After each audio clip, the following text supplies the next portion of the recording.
Okay, so have you ever found yourself really working hard on your English? Like you've nailed the grammar, your vocabulary is getting pretty good, but you still feel like, I don't know, a crucial piece is missing. Maybe you've hit a phrase or someone's reaction or just a whole conversation that didn't quite click, left you feeling a bit lost in translation.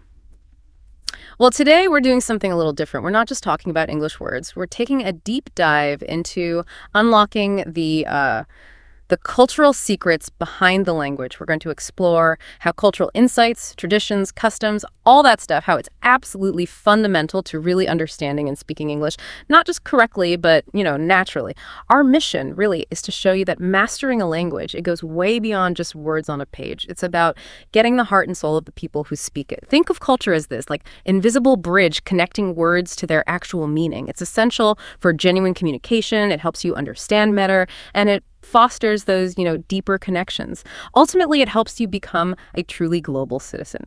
Okay, let's unpack this a bit. We want to give you the tools to maybe avoid some of those awkward misunderstandings and really feel the language. And what's so fascinating here, I think, is just how deeply language and culture are woven together. It's not just rules, is it? It's a living thing, reflecting how a whole society works. Precisely. So in this deep dive, we'll look at why culture is so vital for learning English. We'll explore some big traditions and celebrations, kind of like windows into different English-speaking cultures. We'll unpack those subtle social customs and etiquette bits, tackle humor, which can be tricky, and then see how culture shows up in everyday English, things like media and slang. It should be quite a ride. All right, so to really get English, we first need to understand this invisible force shaping it. Culture. But what do we actually mean by culture here? It's definitely more than just foods, festivals, right? Oh, absolutely right. Culture covers, well, all the shared stuff. Beliefs, values, customs, behaviors, even the objects people use. It's often called the lens through which people see the world. I like thinking of it as the operating system, running silently in the background of every conversation, every interaction. It's the unspoken code that gives everything meaning. That's a great way to put it, the operating system. So from an English learner, what's a common like a software bug they might run into if they don't know about this cultural background? Good question. A really common one is just misinterpreting words, or especially idioms. Words aren't just dictionary definitions, they carry cultural baggage. Take idioms, like you said. Phrases like kick the bucket or raining cats and dogs. Literally, makes no sense at all. But culturally, they instantly signal dying or raining really heavily. Yeah. Without that cultural context, it's just noise. Right. So you need the story behind the phrase, not just the words themselves. Exactly. And it goes beyond words, too. Think about conversational norms. They vary wildly. In some cultures, interrupting might show you're engaged, you're listening actively. But in many English-speaking contexts, particularly more formal ones, it can come across as quite rude. Or directness. Some cultures value being very direct. Others, maybe especially in the UK, tend to use more indirect language. Softening requests, criticisms. If you miss that subtle difference, you might think someone's being evasive when they're actually just trying to be polite according to their norms. Oh, I've definitely experienced that. I remember giving a compliment once, totally normal and polite where I come from. But the reaction was, well, it landed as quite personal and a bit awkward for the other person. It was a small thing, but it really hammered home how even with good intentions and okay grammar, these cultural differences can cause ripples. We've all had those moments, haven't we? Where you just feel that cultural gap. Yeah, and those moments, awkward as they are actually really valuable learning experiences. And for learners, understanding these cultural bits has huge benefits. First off, your comprehension just skyrockets. When you get the cultural context, you're not just hearing words. You're understanding the underlying message, the tone, the intent. Less confusion. And it makes learning way more engaging, I think. More memorable, too. Instead of just memorizing lists, you're linking words to real situations, real people, real life. It makes the language feel alive. And maybe the most important thing, it helps you communicate effectively, appropriately. Knowing when to be formal or informal, when humor works, how to phrase things so they resonate. It's about feeling like you belong in the conversation, not just speaking correctly. Okay, so we see why culture matters so much. Now let's dive into some of those big traditions and celebrations you find in English-speaking countries. These aren't just parties. They're like living expressions of culture. They give us these fascinating windows into values, history, the whole spirit of a place. Yes, exactly. And they're usually packed with specific vocabulary and historical context. You get a much deeper feel than you ever could from just a textbook. Let's start with Thanksgiving. Huge holiday in the US and Canada, though the dates are different. US is the fourth Thursday in November. Canada is the second Monday of October. At its heart, it's a harvest festival, right? A time for gratitude. The classic image is that massive family meal: roast turkey, mashed potatoes, cranberry sauce, pumpkin pie, the works. But the story behind it is, well, it's evolving. For many, it's still that story of the Pilgrims and Native Americans sharing a feast, a symbol of unity. But for others, particularly indigenous communities, it's a much more complex day. It marks the beginning of colonization, so it's often a day of mourning or remembrance. Understanding that duality is a really important cultural insight. That's a really crucial point. A single holiday holding such different, sometimes conflicting meanings, depending on who you ask. And of course, it's also massively commercialized now, isn't it? Kicking off the whole Black Friday shopping frenzy, another cultural beast entirely. Okay, let's hop across the pond to the UK for Bonfire Night, also called Guy Fawkes Night, November 5th. This one's not about harvest, it's about conspiracy. It marks the failure of the gunpowder plot back in 1605. Guy Fawkes and his group tried to blow up the Houses of Parliament. Right, and the celebration involves these huge bonfires, often with an effigy like a dummy of Guy Fawkes on top and loads of fireworks. What's interesting is how it's changed. It started as quite a solemn, maybe even anti-Catholic event remembering this act of treason. Now it's much more of a community festival. It kind of shows that British tendency to take something serious from history and turn it into a slightly quirky, maybe slightly anarchic, fun night out, part history lesson, part enjoying the fireworks. And then let's go down under to Australia for Australia Day, January 26th. This marks the anniversary of the first fleet arriving from Britain in 1788, raising the flag at Sydney Cove. It's a national holiday. Think barbecues, beach time, picnics, concerts, citizenship ceremonies. And here's where it gets really complex and quite controversial. While lots of Australians see it as a day of national pride, a celebration, for many Indigenous Australians, it's often called Invasion Day or Survival Day. It represents the start of colonization, the loss of land, culture, lives, the whole public debate around the date, the calls to change it. That reveals a really deep, ongoing conversation in Australia about identity, history, and reconciliation. Understanding that tension is absolutely key to understanding modern Australia. Wow, yeah. So these celebrations, they aren't just static dates on a calendar. They're dynamic, living things, packed with history, debate, different meanings. So much to learn there. Okay, moving on from the big holidays. Culture is also in those small, everyday interactions, isn't it? Those subtle things that shape how we connect. Understanding these unwritten rules is just vital for getting along smoothly. Absolutely. Take something as simple as greetings and farewells. They range from super formal to really casual in English-speaking places. A handshake is pretty common when meeting someone new, especially professionally. You usually want it firm, but not crushing. Hugs, generally for close friends, family. And personal space is a big one. People that can tend to keep a certain distance. Standing too close can feel, well, intrusive. It's like you're not respecting their bubble. Yeah, the bubble. And then there's table manners. The basics are pretty universal. Wait for everyone to be served, elbows off, chew quietly, don't talk with your mouth full. But then you have things like tipping, especially in the US. For someone new, missing that cultural nuance can be a major misstep, right? Oh, definitely. Tipping in the U.S., for example, isn't just an optional extra. It's deeply ingrained. Service staff often rely on those tips for a big chunk of their income. So, leaving 15-20% for waiters, taxi drivers, hairdressers, it's expected as appreciation for the service. Not tipping can seem really rude, even insulting. It's like you're saying the service was bad, or worse, denying someone part of their expected earnings. It's a cultural expectation. That's such a clear example of an unspoken rule with real weight. What about just talking? Conversation norms. We touched on interrupting earlier. Yes, turn taking is generally the norm. You wait for your turn to speak. Interrupting, especially in formal situations, is usually seen as impolite.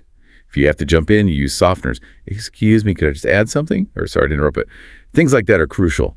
And then there's small talk. Small talk. The great social lubricant. Exactly. It's common, especially in casual settings. Chatting about the weather, maybe some very neutral current events, just general pleasantries. The key insight here is that the content often doesn't matter as much as the act of connecting. It just smooths social interactions.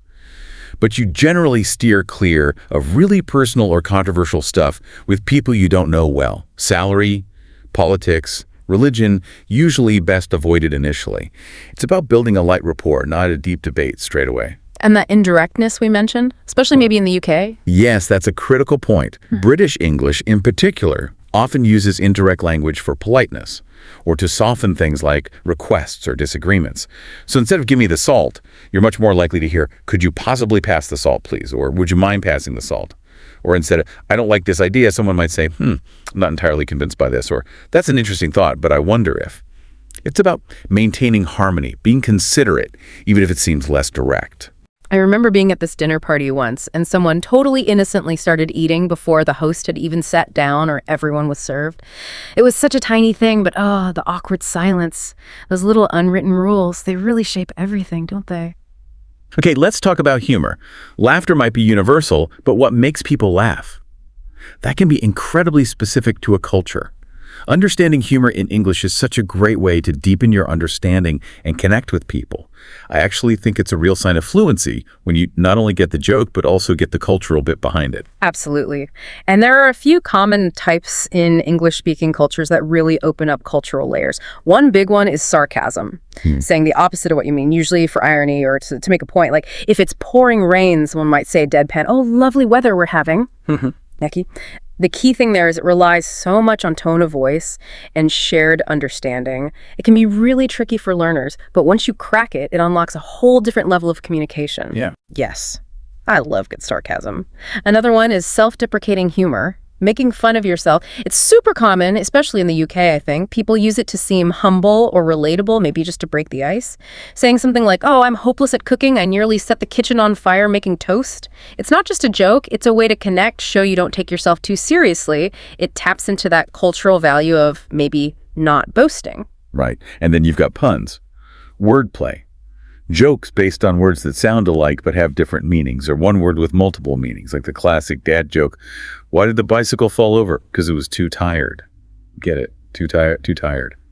Puns are often seen as clever, maybe a bit groan-worthy sometimes, but they really test your understanding of vocabulary nuances, homophones.